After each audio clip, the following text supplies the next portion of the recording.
मूसा अलैहिस्सलाम वापस मिस्र आकर फिरौन के दरबार में खड़े होते हैं। वजीर, सिपाही और जादूगर खड़े होते हैं। मूसा अलैहिस्सलाम पुरएतमाद आवाज़ में कहते हैं, मैं अल्लाह का रसूल हूँ, बनी इसराइल को आज़ाद करो। फिरौन हंस कर कहता है, मैं तुम्हारा रब हूँ, क्या तुम मेरे सामने खड़े हो सकते हो? मूसा अलैहिस्सलाम वापस मिस्र आकर फिरौन के दरबार में खड़े होते हैं। वजीर, सिपाही और जादूगर खड़े होते हैं। मूसा अलैहिस्सलाम पुरएतमाद आवाज़ में कहते हैं, मैं अल्लाह का रसूल हूँ, बनी इसराइल को आज़ाद करो। फिरौन हंस कर कहता है, मैं तुम्हारा रब हूँ, क्या तुम मेरे सामने खड़े हो सकते हो?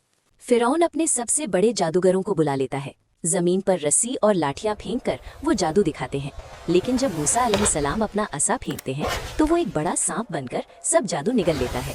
ये देखकर जादूगर सजदे में गिर जाते हैं और कहते हैं, हम मूसा और हारून के रब पर ईमान ले आए। फिरौन गुस्से से लाल हो जाता है। फिरौन के इनकार पर अल्लाह मिस्र पर अजाब भेजता है। तूफान, टिड्डियां, जून, मेंढक और खून। हर अजाब एक ड्रामेटिक सीन के साथ दिखाया जाता है, मगर फिरौन हर बार वादा करके फिर मुकर जाता है। आखिर अल्लाह मूसा अलैहिस्सलाम को हुक्म देता है कि रात के वक्त बनी इसराइल को मिस्र से निकाल लें। फिरौन अपनी फौज के साथ पीछा करता है। सामने दरिया और पीछे दुश्मन। कौम घबरा जाती है। मूसा अलैहिस्सलाम पुरयकीन आवाज़ में कहते हैं, हरगिज़ नहीं, मेरा रब मेरे साथ है। मूसा अलैहिस्सलाम अपना असा दरिया पर मारते हैं।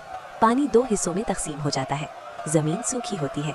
पानी की दीवार और बीच से चबी हुई कौम का शानदार मंजर बनता है। जब फिरौन और उसकी फौज दरिया में घुसती है तो पानी वापस मिल जाता है। फिरौन डूबते हुए कहता है, मैं ईमान लाया, लेकिन देर हो चुकी होती है।